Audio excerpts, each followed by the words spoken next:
What's good, everyone? Welcome back to United Fox TV 876, and this is my video on the transfer window that has just closed. Alright, so before we proceed, you know the gist. Subscribe to the channel, like the video, and share it with a friend. Let's get straight into the meat of the matter, people.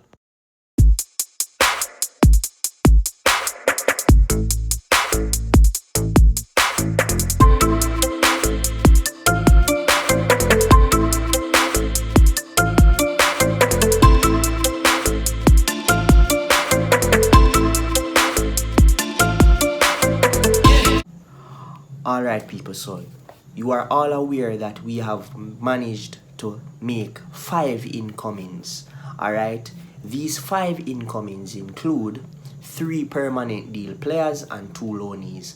So we have signed Mason Mount, Andre Onana, Rasmus Højlund, as well as Sofyan Amrabat and Sergio Regulon. Alright, so I'm going to, in a quick manner, I am going to just give my viewpoint on what I think about the transfer window. Now, firstly, Mason Mount. Again, I disagree with giving Mason Mount a number 7 jersey. I don't think he is the type of midfielder that we needed. However, he is a priority. He was a priority signing for Erik ten Hag, and let's see how the season progresses. It is too early to really determine what Ten Hag will do with him and if this signing will work out. But personally, I don't think Mason Mount's signing was a signing that we needed, right? Okay, Andre Onana. Now, we all know David De Gea is out of contract, and that Manchester United were free to either renew it or to get a replacement. And the decision that we made was to replace David De Gea. Personally, I don't think we should have prioritized getting a goalkeeper in this window. However, it seems as though the manager Ten Hag prioritized it. Now, as a shot stopper, I don't think there's much goalkeepers in the world that are on the same standard or even close to the standard of David De Gea in that respect. However, if we're going to speak about how modern teams want to play nowadays, I would say I understand the signing of Andre Onana. Now, Rasmus Højlund, personally, I would implore the fans not to put too much pressure on this youngster, because he's young, just 20 years of age.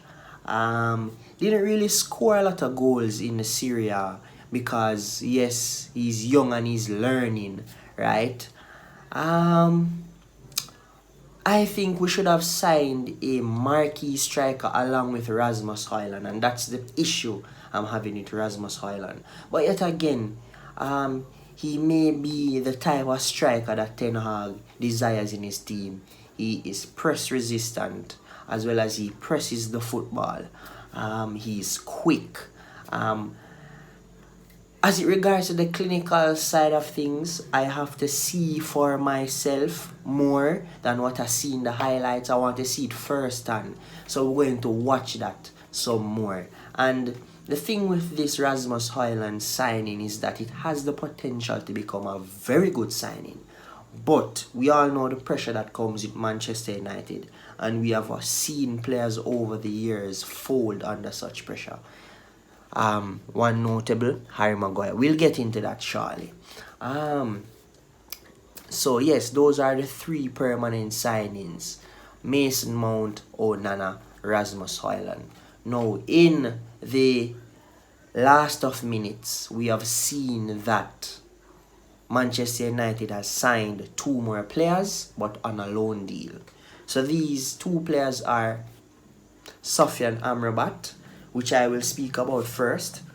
Now, I think Sofyan Amrabat's signing is it can be a backup to Casemiro as well as a partner to Casemiro, because when we're playing teams that are easier to break down and that causes less issues for Manchester United, we can do a either or kind of thing where we place Amrabat at the number 6 or even Casemiro at the number 6 in games as those.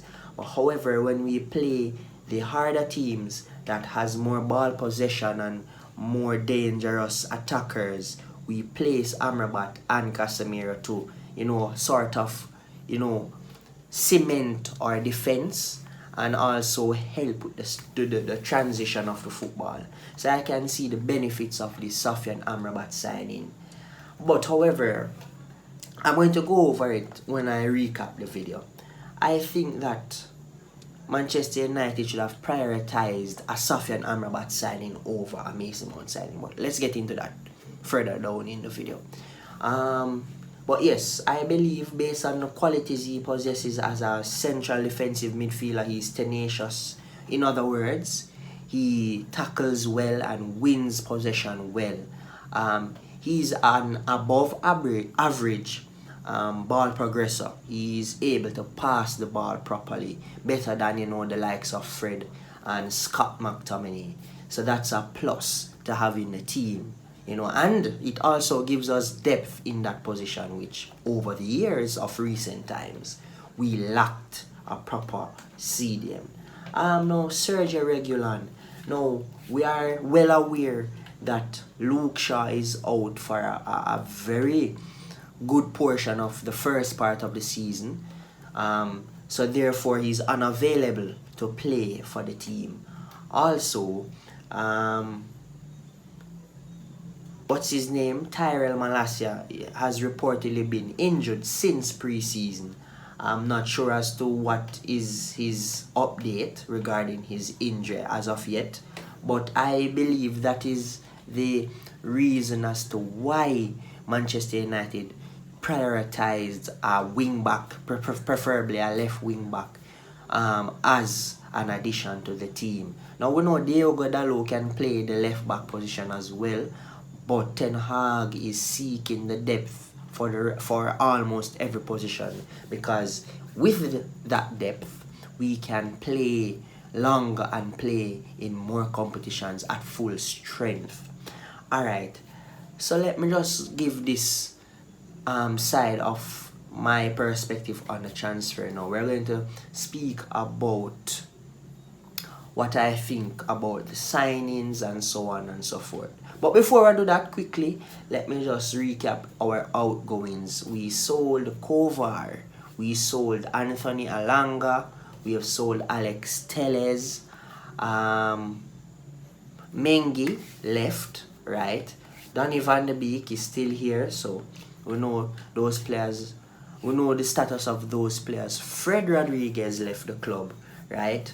So Dean Henderson also left the club. So those are our outgoings that I can remember at this point in time. But I would have loved them to get some more players out, like Maguire, right? Now, for me, I understand as it relates to a player being guaranteed a contract with which they have signed when signing for the club. But however, we know what's the word? We know the situation as it relates to being a professional footballer, sorry, and representing your country, and so I would have hoped Maguire showed a level of ambition for himself and for him to progress his career, right? I don't understand as to why he would, well, I do understand the money, but it is unforgivable in that respect, in my opinion, that he denied the opportunity to play for a club who really demands his ability than to stay at Manchester United and to sit on the bench, right? I would even argue that yes, we have managed to even re-sign Johnny Evans, and I would say probably he's even further up in the pecking order than Harry Maguire himself. Now, to really recap this whole thing, and to give my ratings as it relates to, or on a scale of 1 to 10, what I think of this window. No, I believe that Ten Hag should have gotten these players earlier in the window, and yes, this is maybe as a result of our ownership being reluctant to relieve the funds so that the manager can get his marquee signings. So my ratings is a 4 out of 10. 4 out of 10 in the sense that we have gotten Mason Mount, who was a priority, Andre Onana, who seemed to be a priority, Rasmus Højlund, unproven. He's an unknown figure, so I'm not going to say, alright, this is a tremendous signing. He has the potential to be that, but he's an unknown at this point in time.